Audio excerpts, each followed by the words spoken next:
ऐसे ही है ना, रोजाना सत्संग सुनते हैं, बदलाव क्यों नहीं आया हम में? क्यों नहीं हमारी आदतें सुधरी? अरे एक आदमी दुनिया को त्यागने वाला बन जाता है,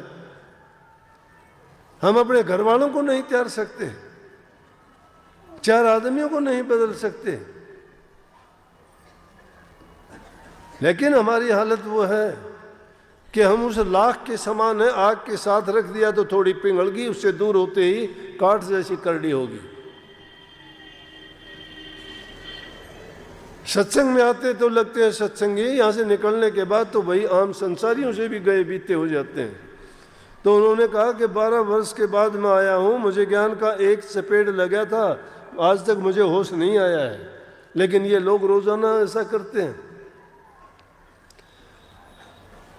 तो वही रजब की बात थी, रजब को वहीं कहने लगा मैं नहीं जाऊंगा, मैंने नहीं फंसना इस दुनिया की दलदल में, मेरे से भूल हो गई थी कि मैं आपके कहने के कारण शादी के लिए तैयार हो गया, अब आप जो चाहो वो करो।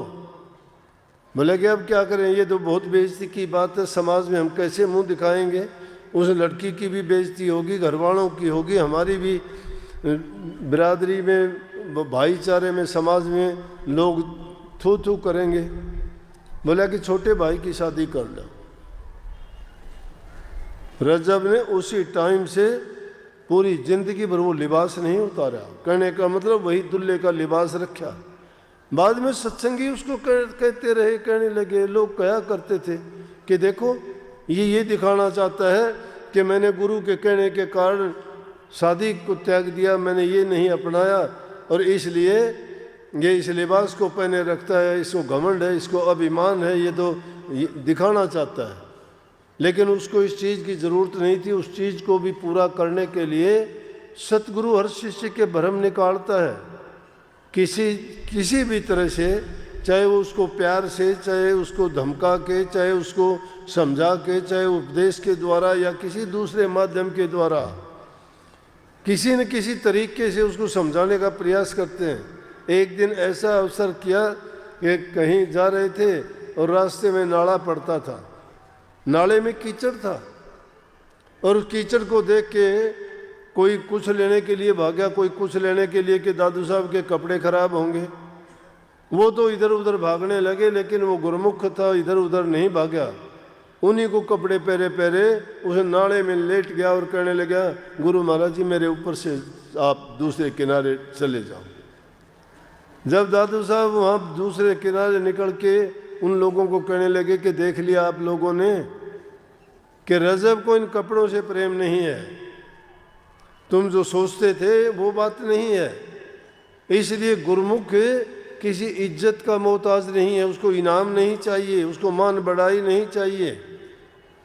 गुरमुख इस बात का ध्यान और ख्याल ही नहीं करता, वो गुरु की रजा में राजी रहना चाहता है और गुरु की रजा खुदा का हुक्म होता है।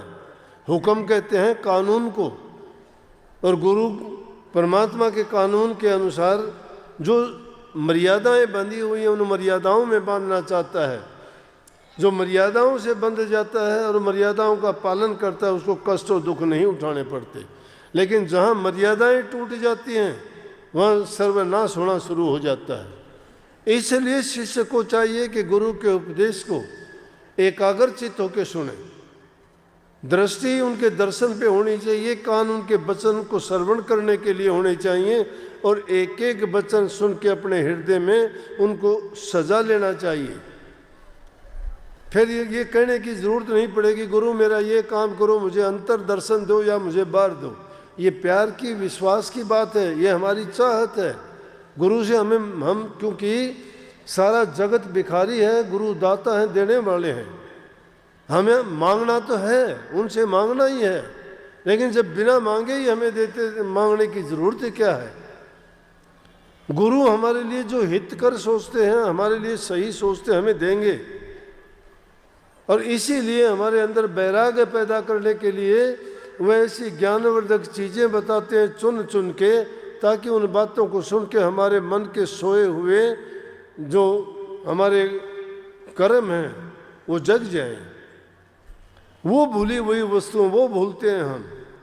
और सबसे बड़ी भूल हमें जो पड़ी हुई है, जो गर्भवास में हमने ओटी थी, वो गर्भवास के अंदर हमने क्या उठा था, हमने कहा था कि प्रभु मुझे बाहर निकालो दुनिया से, मैं आपकी भक्ति करूंगा और अपने कल्याण के लिए, अपने हित के लिए पुनः उस माया देश से निकल के आपके चरणों में वास पाऊंगा और इस संसार में काल की जेड़ से बच जाऊंगा, बार बार जन्म और मरण के चक्कर से छूट जाना चाहता। कोई कठिन काम नहीं है। इसको ज़्यादा हमने प्रचार कर करके ऐसा बना दिया कि बहुत ये बड़ी बात नहीं है, इंसान सब कुछ कर सकता है। जब इंसान ने ये खोज कर ली कि वो प्रभु ने किस प्रकार से हमें इस दुनिया में भेजा है, क्यों हमें कर्मों के बंधन में बांधा है, ये एक अलग बात है। आदमी तर्क वितर्क करते हैं, कुछ का कुछ पूछना शुरू कर देते हैं जिन बातों का कोई मतलब सरोकार नहीं।